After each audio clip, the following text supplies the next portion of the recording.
This is a highly contagious virus between humans, and it's often deadly. The 2 cases of Nipah virus were detected in India in the state of West Bengal, but there are concerns the outbreak could spread. The virus has a fatality rate of 40 to 75%, according to the World Health Organization. And there's no vaccine for Nipah, so authorities in India are taking no chances. At the same time, several airports across Asia, they're taking steps to screen passengers for any symptoms. This world is not what you think it is. This world is not what you think it is. Now, I want to tell you something else about bacteria and viruses. I want you to picture this. In your city, the garbage collectors have just gone on strike.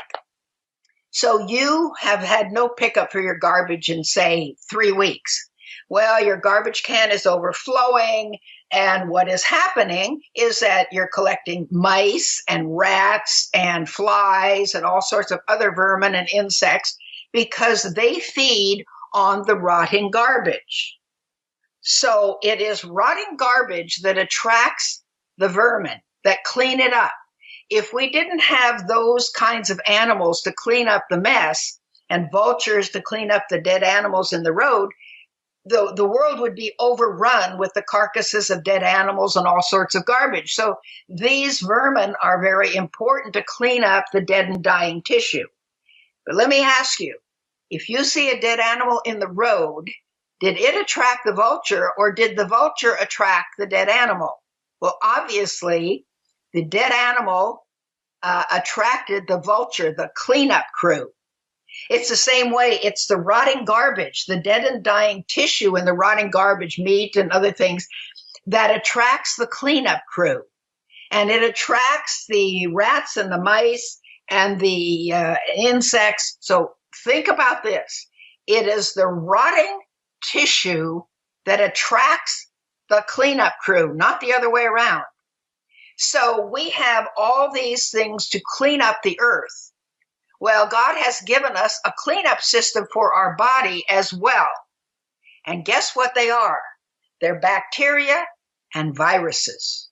Bacteria and viruses do not cause disease. Now, this is different from everything you have ever heard. And this goes back 150 years between Pasteur, who was the one who developed the pasteurization of milk, Pasteur and Beauchamp. Are you saying it's not the bugs, it's the terrain? Yes, it is. It's your immune system. What it is you damage your immune system by the way you live, think, act, eat, and handle stress, and you cause the dead and dying tissue. And we are covered with bacteria and viruses all the time. They're all over our skin.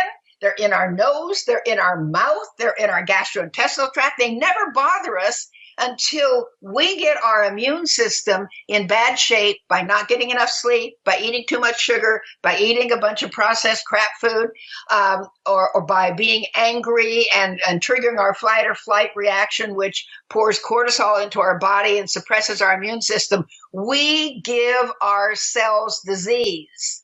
And it's the bacteria and viruses that come in to clean up the mess. They are the cleanup crew, just like the rats and the other vermin and the vultures that clean up the dead tissue.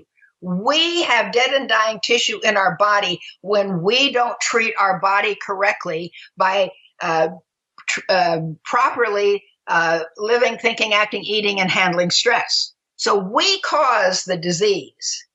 And it's the cleanup crew that comes in to clean it up. But when it cleans up the toxins and pours them into the bloodstream, and then those toxins sometimes give us a headache, and then we feel sick, and it gives us a stomach ache. It's the toxins that the bacteria and virus are cleaning up.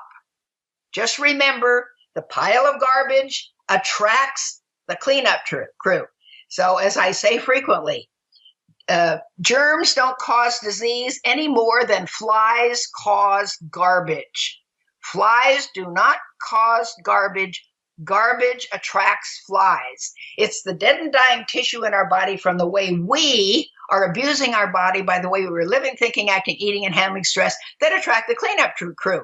All these bacteria and viruses that are in our body, in our nose, in our mouth, on our skin, don't bother us at all as long as our immune system is working properly. But then when we don't have enough sleep, we eat too much sugar or what, and then we have damaged our body, then the cleanup crew comes in to clean it up. But then we go to the doctor and get a drugs, maybe an antibiotic or something that stops the clean-out process. So when we do that over and over again, first of all, the antibiotics that you take will wipe out the good bacteria in your colon, which are 33% of your entire immune system. So you can't fight disease. So when they talk about autoimmune disease, oh, your immune system gets too strong, and that's why you get rheumatoid arthritis and all these other things. That's baloney. That is absolute baloney. That's like saying, don't get too healthy, because if you're too healthy, you'll be sick. You can't have an immune system that's too strong. That's like being too healthy. It's a suppression of your immune system by the way you're eating, living, and handling stress. That is the problem, not that it's too strong. So doctors work at the wrong end of every single disease. Let me give you an example. If you have a child, 8-year-old child, who's very sick with the chicken pox, and the child has chicken pox marks in his skin, would you take that child to the surgeon and say, oh, cut out all the chicken pox marks in my son's skin so he'll be well? Well, no parent would ever do that. They know that the chicken pox marks in the skin are a result of a sick body. When the sick body gets well, the chicken pox marks will automatically go away. The problem is the sick body, not the chicken pox marks in the skin. They're a result of the sick body. By the way, it's the same way with cancer. And that's how I got well from 4th stage cancer. The cancer is not the problem. It is a sick body. And the problem is most people don't feel sick when they're diagnosed with cancer, but their body is very sick. Their immune system is very suppressed in order to develop cancer. And so the doctors are always trying to cut out the tumor, burn out the tumor with radiation, poison out the tumor with chemotherapy, all of which usually kills the patient before it kills the cancer. But what I did to get well from cancer is I changed everything about my life. Because of my work and because of things I was doing, I was abusing my body. I never drank. I didn't do drugs, but I was operating night and day, sometimes 72 hours straight. I drank a lot of coffee in order to do that. Because as a trauma surgeon, when you've got patients lined up outside of your operating room who will die if you don't operate on them or be maimed for life, you can't say, I'm tired, I'm going home. You have to stay there and do it. So I ate a lot of sugar. I drank a lot of coffee in order to stay awake to help these people, but I was destroying my body. And so what I did as a doctor, I knew doctors don't get anybody well from any disease. That's why I became a trauma surgeon. Because if you're run over by a truck, if you fall out a window, if you're shot or stabbed, you need somebody like me to put you back together. But that's not a disease, that's trauma. That's not caused by the way you live, think, act, eat, and handle stress. That's an accident. Doctors never get anybody well from diseases because they give you drugs, which cause additional diseases and only treat the symptoms, never the underlying cause.